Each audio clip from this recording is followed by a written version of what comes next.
What's good, fellas? I'm Roop Reviews, and welcome to the half-monthly movie recap.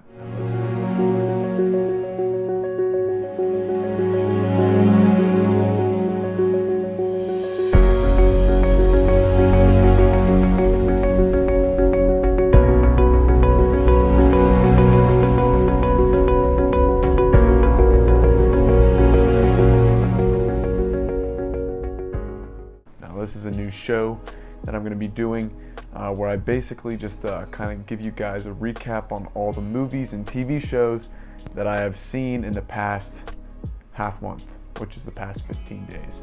So what I'm going to do is I'm going to start at the bottom, July 1st, and I'm just going to work my way up to July 15th, just giving my thoughts on the movies that I've seen between then.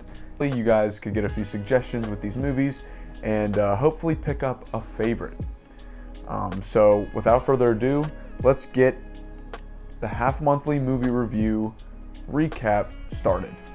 Now, to start things off, on July 1st, I saw the movie Hell or High Water, starring Chris Pine, Jeff Bridges, an amazing cast, and I really liked the movie. I thought it was a really cool way to pay homage to modern Texas and the Western movies that came before them, kind of like an inspirational pattern that I was sensing. It was also a super suspenseful movie, thrilling movie, a lot of exciting scenes and a lot of kind of just like spine shivering scenes. I thought that if anything, they should have dove into a little deeper into the characters, and I thought it could have been a little longer. I thought it was kind of short, but the length was still a decent length. They fit in a lot, and I would highly recommend. I watched this movie on Netflix, so you could go watch that there too, and I'd give it a 7.6 out of 10. That's Hell or High Water, a 7.6 Roop Review certified review. The next movie I watched on July 1st, I know July 1st was a busy day, we were traveling, was Blood Diamond. Now, Blood Diamond was a fast-paced and chaos-heavy movie, but I did think the motives were scrambled and the morals didn't really fit well with the story. Certain scenes kind of seemed repetitive, but I will say there was a lot of very well shot scenery. Leonardo DiCaprio had an amazing performance, and the ending unexpectedly finished very strong. There were, again, great performances from both leads. There was great scenery, and the ending was amazing. I watched this also on Netflix, so you could go check it out there. And again, I thought it was more of an audience movie than a critical movie. I feel like a lot of people will like the action, like the fast-paced style to it. But nonetheless, I give Blood Diamond a 6.6 out of 10. That's a 6.6 out of 10 for Blood Diamond, a Roop Reviews certified review. Now, on July 3rd, I watched the movie Top Gun Maverick. Top Gun Maverick was a heavily well done sequel. I thought that it was very good. Tom Cruise with another amazing performance, and honestly, I think Tom Cruise has not been missing recently. Every single movie he's been in has just been amazing on the visual side and the stunt side, and I'm just so excited to see more from him. Other than that, Top Gun had amazing visuals, real and fascinating planes. There was not a lot to not like about this movie. There was a few scenes that seemed kind of choppy, but other than that, it was really educational and fun to watch. I watched Top Gun Maverick in theaters, and you can too right now.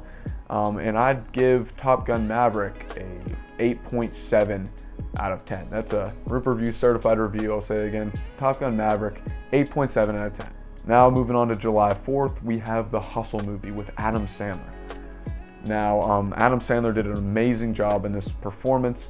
It was just a fun, heartwarming role for him, and I'm very happy with the turnout. And another upside of this movie was the basketball scenes. The basketball scenes were just so hype.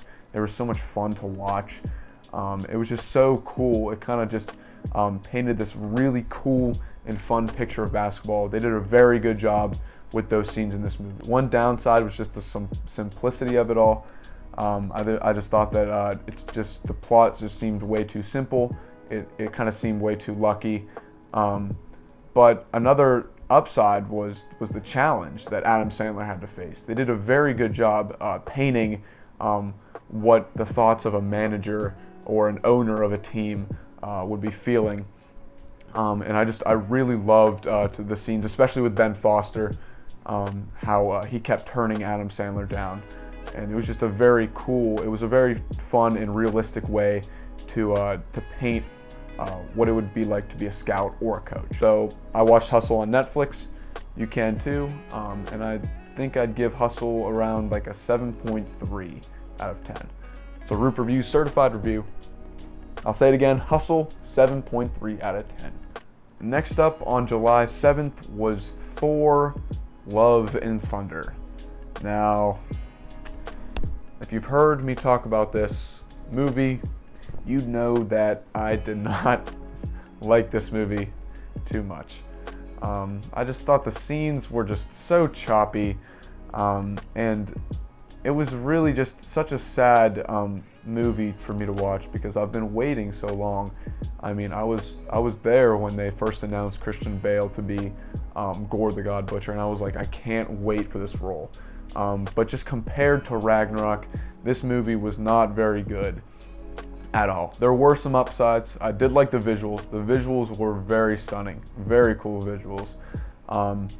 And I thought Chris Hemsworth did a good job playing Thor. He kept the charm. He's very good at playing Thor. Also, I did think Russell Crowe did a good job. He was a fun character. Zeus was he was a weird character to bring in, but in the end he was very humorous, and I did end up liking him. On the downsides, I did not like the villain at all, Gore the God Butcher. I just thought him and his plans were just kind of weird, which kind of sucked because I really liked how he looked. Like he looked like he would just be like such a cool villain, but it really was like he's one of those guys that like he wasn't even that strong. I'm surprised that Thor didn't beat him the first time. But in all, I really just think Marvel has been hit or miss recently with their movies, and I think Phase 4 has been their weakest, to say the least. But I really hope they do bounce back. They always do. There has been some upsides. I loved Loki. Loki was really good. And Far From Home was sweet too. So I'm hoping they kind of bounce back a little bit. But Thor Love and Thunder was a miss. I give Thor Love and Thunder a 4.2 out of 10. I saw this movie in theaters. You can too. I'll say this again. That's a Roop Review, certified review. Thor Love and Thunder, a 4.2 out of 10. Now moving on to July 9th, where I watched The Hurt Locker. The Hurt Locker, I thought was a very clever and interesting way to present life and war in Iraq. It's told through a bunch of separate stories, and I thought these stories were great ways to get to know the characters. Jeremy Renner and Anthony Mackie did amazing jobs in these roles. And I think the only criticism I really have, the only big criticism I really have, is that I thought the endings to these stories were kind of rushed, and that some characters were kind of left behind. At the same time, though, I believe that this is part of the point to the movie. I mean, you're with these soldiers. Some of these soldiers are with each other for days on top of days on top of days, and then all of a sudden, one of them could just be gone. Dialogue was very realistic, and I think the best part about this movie was the camera work. Camera work was amazing. Made everything kind of seemed a little bit more jumpy than it actually was, and that's great. It's a great way to build suspense, a great way to film action. I watched this on Netflix. You can too. And I'd give The Hurt Locker an 8 out of 10. That's a Roop Review, certified review, an 8 out of 10 for The Hurt Locker. Now lastly, but not least, we're moving on to the TV shows part of the video. Now, I think everybody could kind of guess what TV show I'm about to review. And I'll give you like 3 seconds to at least think about it, all right?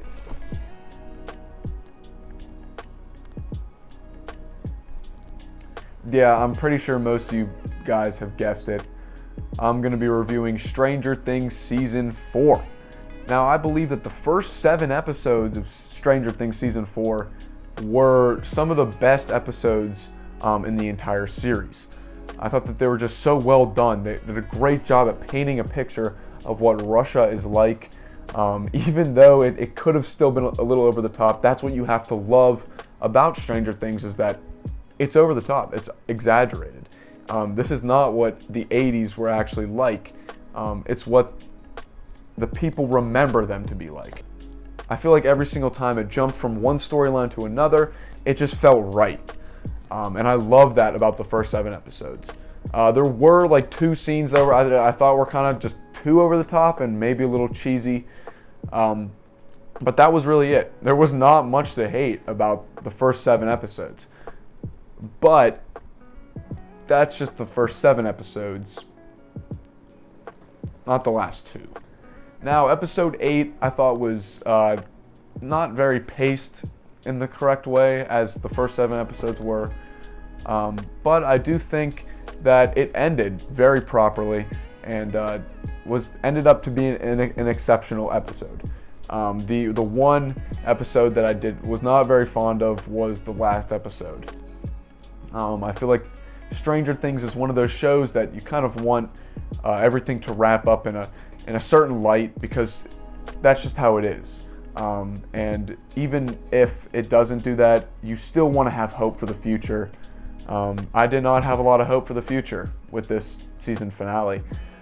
It just kind of seemed dark, and it didn't seem like that fun, choppy Stranger Things ending that I was just used to getting.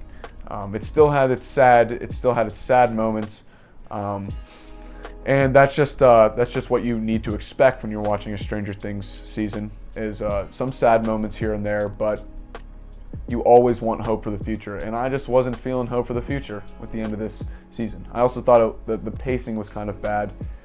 They just didn't do a good job of jumping from one place to the other like they did in the first 7 episodes.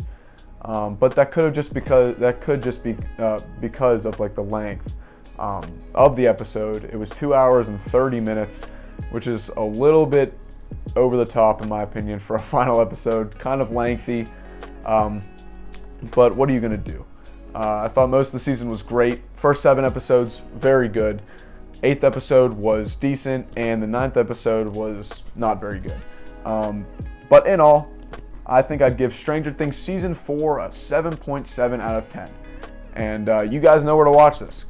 Go check it out on Netflix. It's a great show. Seasons 1, 2, 3, and 4 are all just very good, very well done. Now that was the half-monthly movie recap. The first 15 days, episode number 1. Just tell me what you guys thought of each review in the comments.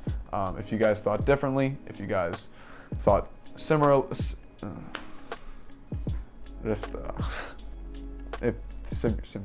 if you guys thought similarly, yeah, that's right?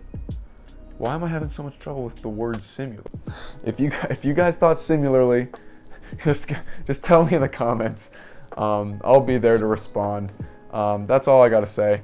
I really don't have like an outro like saying, so I'll just say catch you on the flip side.